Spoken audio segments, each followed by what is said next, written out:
इस वीडियो में एक ड्रग का मैं रिव्यू करूँगा जिसको टाइकारसिलिन के नाम से जाना जाता है, जो कि पेनिसिलिन की क्लास से बिलॉन्ग करती है। पहली बात, पेनिसिलिन की एक बहुत बड़ी एंटीबायोटिक्स वाली क्लास है, उसमें टाइकारसिलिन एक बहुत बेहतरीन मेडिसिन है। टाइकारकम के नाम से भी मार्केट में आती है, टाइकारसिलिन ट्राइक्लेव के नाम से भी मिल सकती है आपको, टाइकोज़ के नाम से भी आती है। मार्केट में इसके मुख्तलिफ तरह के ब्रांड्स अवेलेबल होते हैं और ज़्यादातर ये अस्पतालों में इस्तेमाल की जाती है, घरों में इस्तेमाल इतनी नहीं होती। इंजेक्शन आते हैं इसके, इंजेक्शन को कोई जो है स्पेशलाइज़्ड नर्स है या फार्मासिस्ट है, वो इस इंजेक्शन को बना के देता है ना। एक ready to use IV solution होता है 3 ग्राम का, इसके अलावा पाउडर भी आता है जिसको आप इंजेक्शन में तब्दील कर सकते हो, 3 ग्राम का पाउडर या 30 ग्राम का पाउडर भी आता है। ये काम ये करता है कि जो बैक्टीरिया होता है उसकी छोटी-सी वॉल होती है, बैक्टीरियल सेल वॉल, ये जो मेडिसिन है ये उसकी सेल वॉल को तोड़ देता है। तो जब बैक्टीरिया की सेल वॉल टूट जाती है, उसका सारा का सारा मटेरियल लीक आउट हो जाता है। तो जब उसका मटेरियल लीक आउट हो जाता है, उसका सेल मर जाता है।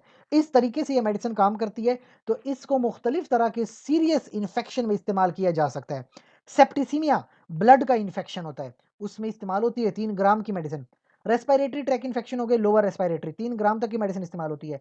बोन्स एंड जॉइंट इन्फेक्शन में इस्तेमाल होती है। Skin and skin structure infections में इस्तेमाल होती है। यूटीआई किसी को हो गया, 3 ग्राम तक के इंजेक्शंस इस्तेमाल होते हैं। तो यानी कि जो आपके पास टाइकारसिलिन है, इंतहाई बेहतरीन ड्रग है और बहुत ज़्यादा इस्तेमाल होती है। बस कुछ बातें आपको बताऊँ, कभी-कभी नौज़िया और डायरिया हो जाता है इसके साथ।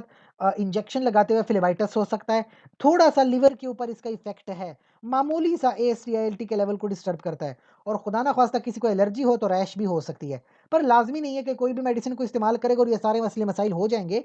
अगर किसी में कभी-कभी हो जाए तो हो जाएँ, वरना ड्रग सेफ़ है, इससे कोई मसला नहीं होता। एक बात याद रखें, प्रेगनेंसी में कभी भी कोई भी मेडिसिन खुद से इस्तेमाल नहीं करते, अपने गायनेकोलॉजिस्ट से मशवरा ज़रूर करते हैं। कोई भी मेडिसिन हो गायनेकोलॉजिस्ट के मशवरे के मुताबिक इस्तेमाल करते हैं।